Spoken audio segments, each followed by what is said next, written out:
Chappell Roan is a rising star in the music industry right now. She is, if you Google her, you will see she is your favorite artist's favorite artist. Google actually has an autocorrect feature to promote Chappell Roan. And oh yeah, I pointed this out and I was like, that's insane. Like that's Yeah. the most industry backed thing I've ever seen. yeah, and you know, a lot of people haven't heard her music, but they've heard a lot about her, and they're starting to think that she could be a psyop, that she could be astroturfed, an industry plant, if you will. And we've had this putting it up on conversation screen. about a lot of people before. If you type in Chappell Roan on Google, it Yeah. says, "Did you mean your favorite artist's favorite artist?" That How is do you pay for Google search engine promotion? This is as astroturfed as it gets. Her record label is working overtime to get her extreme exposure. She had, I think, the biggest crowd in Lollapalooza history this past year. She's blowing up really fast, and her debut album only came out less than a year ago. It's called The Rise and Fall of a Midwest Princess, and that is actually her background. She is from the Midwest. Somehow it feels like they want to like take what made Lana Del Rey special and then like shift it to somebody else. Of course, yes. Everyone is just recycling what made Lana unique over and over again until it's dead. Which is proof that it's astroturfed and fake. A little bit, yeah. I mean, I don't think she's not talented. Like, I'll grant here, first off, I do think Chappell Roan has some catchy songs. I think she is a talented singer. I think she's good at branding. And all of that, I totally understand, can reach an organic appeal. However, you should entertain the idea that she is an industry plant for reasons that we are about to get into. So first off, recently Adele praised Chappell Roan on stage during a concert to an audience of people who I assume most of them haven't even heard of Chappell Roan in their lives. Here we go. Here's what she said. Chappell Roan is her name, yes. I heard a song a little while ago at my birthday and I loved it, and it was one of my friend's playlists. And then I went down a rabbit hole on Monday all day long. She is spectacular, and it turns out she's not just got one song, she's got like 7 fucking brilliant songs. I think she's absolutely amazing. I'm very excited for her, but my friend also said she's a bit scared, so do what you gotta do, baby girl, but you're phenomenal. Anyway. One of the easiest ways to bring about mainstream success is to get that push, that rub from another celebrity, right? Azalea Banks also gave her praise, saying she is single-handedly making white women cool again. The only pop girl out here being an authentic self. She is far from an imposter. I really like her. And another advantage that she has going for her is her unique look. She has super bright red hair. She wears these glitzy costumes, and she also tends to paint her face bright white. And she's known for doing essentially drag. She is female, but she does drag personae on stage. And that's also, you know, making her more relevant, is that she has a unique look compared to a lot of these other stars. But here's where things get interesting and things get kind of dark. I saw a tweet saying, everything that makes it to your eyes and ears are industry plants or a prominent Freemason/military figure's family member put in place through the old art of payola. All the real artists get the CIA drug addiction gun.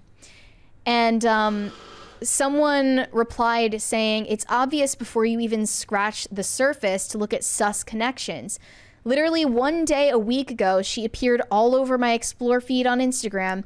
Instantly, there was all of this organic coverage of a person I never heard of, and it's half the feed. A lot of people say the same thing about Sabrina Carpenter now, that she just one day started appearing in your For You page without any prompt whatsoever. Even for Sabrina Carpenter, it's easier to believe that it's organic. Because of Disney. Because of her background with Disney, the fact that she's been doing music for much longer than Chappell Roan has. This is like, all of a sudden everyone was talking about her, and I learned about it after the fact. It felt like a push. Here's a really interesting aspect of this. Chappell Roan, in an interview, was asked about her artistic awakening. She said in regard to her own musical journey, she attributes attending summer camp at Interlochen in Michigan, a place that, quote, literally changed my life, to a pivotal professional breakthrough. She said, I've never met creative kids before that camp, and it changed my trajectory forever. I'd never been with other songwriters before in my life that were my age. Everyone was an effing hippie, and I'm from Trump country. I'm from a heavily church background, and that is not that. There were kids from all over the world there. It was so inspiring. So this ended up being a very significant turning point for her in her artistic journey, becoming the musician that she is today, the, very relevant name in the music industry that she is today. And now she has a record label, and she is doing the rounds in all of the press. So what's interesting is Interlochen. That summer camp was actually funded by Epstein. Mm-hmm. And he actually visited that summer camp. And one of his victims that Ghislaine Maxwell helped him groom was an attendee at that summer camp. Mm-hmm. So one person said, oh, so she's an industry plant because she's making music for before a song of hers became popular, and she went to an art summer camp that just happened to be the same one Jeffrey Epstein went to. Take your meds, bro. But this person replied, Epstein didn't just go there, he funded it for a while. And she just happens to fit the exact mold of what the industry wants. Former Christian girl turned drag queen radical lesbian. It's exactly the type of messaging they like. Yeah. Right? Yeah. It's really funny. We were watching an episode of the show Bones last night, it's in 2008. They had an episode about a transgender priest. Oh my gosh. That's literally impossible. Who used to be, well, it's a pastor. A transgender pastor who used to be like a televangelist, who then abandons his family and goes to a faraway island and starts leading a church called the Inclusion Church, mm-hmm. and gets a sex change. Well, it's stories like that, whether they're from screenwriters or if it's something fabricated from someone's real life, that are going to be amplified the most by the entertainment industry right now. And Chappell Roan has a story like that. Yep. So I see why she's been picked up. Yep. And I just want to get into more detail just so I don't appear to be pulling this entirely out of my ass. Jeffrey Epstein funded a scholarship lodge where he visited the campus of a teen summer camp and boarding school. Jeffrey Epstein and Ghislaine Maxwell paid for and stayed at a lodge located on the campus of this summer camp. Court records at Ghislaine Maxwell's sex trafficking trial back in 2021 detail Epstein's ties to Interlochen. This is the place where Chappell Roan went as a child, which was her artistic awakening. One accuser who remained anonymous said that Jeffrey Epstein and Ghislaine Maxwell sexually abused her for years, starting when she was 14 years old after first meeting her at the Interlochen camp in Michigan in 1984. Mm-hmm. They funded and visited a building on campus of the prestigious Michigan-based performing arts summer camp and boarding school for teenagers, according to records shown. They stayed at a lodge that used to be called the Jeffrey Epstein Scholarship Lodge. Its name was changed back in 2007 when he was first charged. Yep. At the Interlochen Center for the Arts outside Traverse City, Michigan, on at least one occasion. It's a sleepaway band camp for middle and high school students, as well as a boarding school. Epstein attended the camp himself in the 60s? Okay. It's been around a while. So the anonymous accuser, Jane, testified that Epstein and Ghislaine Maxwell approached her in the summer of 1994 when she was 14 years old between music classes at the Interlochen camp. Again, this is not Chappell Roan. This is an anonymous accuser. This is an anonymous accuser, yes. When Epstein found out that Jane lived in Palm Beach as he did, he asked for her mother's phone number, and this marked the beginning of a relationship where Epstein and Maxwell groomed her for sex and repeatedly sexually abused her for at least the next half decade, or so she testified. So this came out back in 2021. And this is the exact same camp that Chappell Roan was talking about. Now, I'm not saying that Chappell Roan is an Epstein victim or really even a victim of anyone. I'm just saying there are powerful, rich people who pay attention to, potential candidates for stardom, basically. And sometimes it's just not the organic rise to fame that it appears to be. In the case of, like Justin Bieber, for instance. One of the first things that, if you look up her name, it comes up, it says, what are Chappell Roan's pronouns? That's because of her identity. Mm-hmm. She has a unique persona that would make that a top question to be asked on there. So you have to ask yourself, why would somebody in a position of power want to promote that type of art? She's from Trump country. Yep. She was raised in a trailer park. She was raised heavily religious and going to Christian church. And, her parents are probably Republican, right?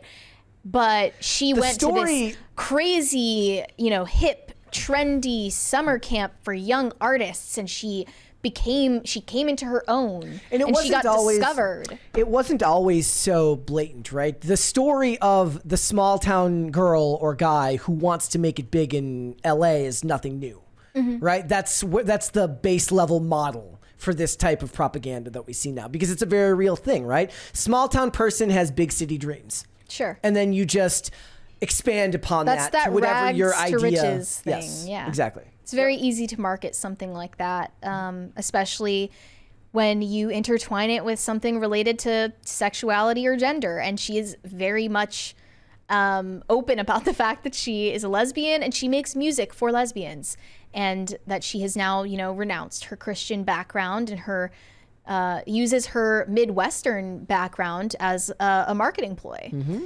So, I don't find it suspicious. I think it's becoming very predictable.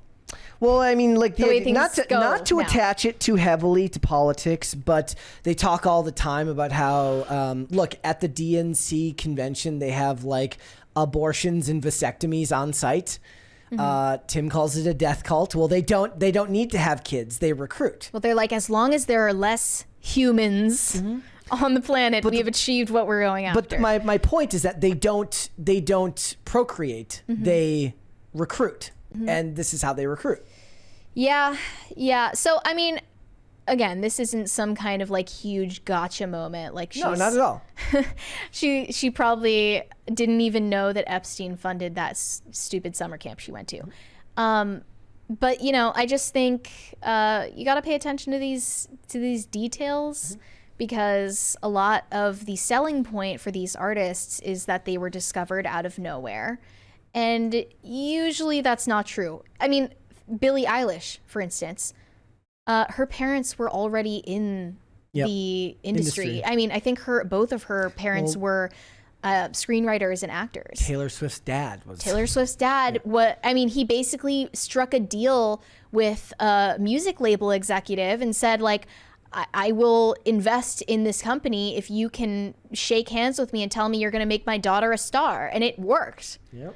There are a lot of dealings like this. So I just find it interesting. Not saying that she doesn't have organic appeal at all. No, I definitely see that she has a growing fan base. Like, the thing is, like, people think that that's like some type of slight on them saying that they're not talented. That's not the point, right? Talent is a prerequisite for most of this. You have to have stage presence. You have to have at least some level of ability, and the ability to actually be marketed to other people. There's still a machine behind you, but that doesn't mean that there isn't some base level of talent there. Obviously there is. Mm-hmm. The point is the machine gets to decide who makes it. I would almost lean towards saying talent isn't a prerequisite anymore. It's like a bonus. Like, if you have it, that's great, but we can make you whoever we want you to be. Even if what I'm saying is screen presence and the ability to be marketable.